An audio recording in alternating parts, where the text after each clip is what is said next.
I actually started writing this speech back in April. I thought I was being super prepared, but somehow 6 months didn't feel like enough time. Turns out it's really hard to sum up a lifetime of sibling chaos and love in a few minutes.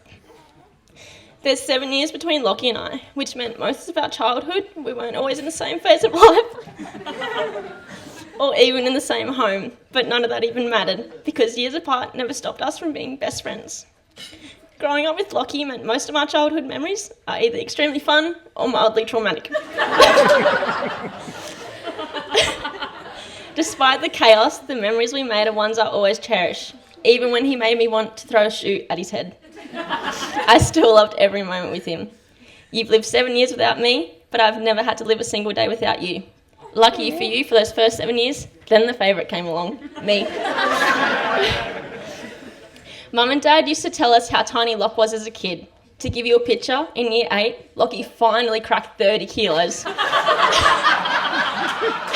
Whoop, whoop, big fella. It was his biggest achievement of the year.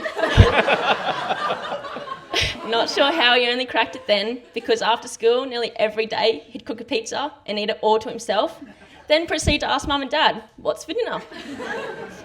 So when I was 2 and Lock was 9, after bath time, my big brothers would dress me. On very special nights, I got to wear Locky's Buzz Lightyear pyjama shorts and one of his singlets. It was great being the same size as my big brother.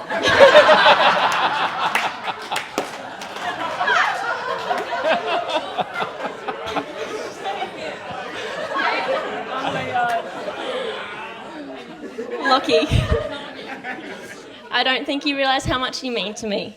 You've been my protector, my go-to person, and my forever best friend. I'm so proud to be your little sister, and I can only hope to be half the person you are. Now, I'm not too sure if many of you know how Locky pulled Lauren, so let me tell you about a pickup line he sent her on Tinder that he was very chuffed about. If you were a flower, you'd be a dandelion. First of all, it's dandelion, Lock. Second of all, how did that actually work? But yet, here we are. Anyways, it's enough about Lock. Loz, you look absolutely gorgeous today. I'm so honoured that I got to stand beside you as one of your bridesmaids and watch you marry my big brother.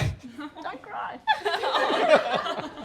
I always said I never wanted a sister, but then you came along and I completely changed my mind. From day one, you've been there for me, whether I needed advice, a shoulder to cry on, or someone to help me roast Locky. You're beautiful inside and out, and I'm so lucky that today I get to officially call you my sister-in-law. Thank you for loving Locky with your whole heart, and make sure you take care of my big little brother. So to Locky and Loz, here's to love, laughter, and questionable pickup lines. I love you both.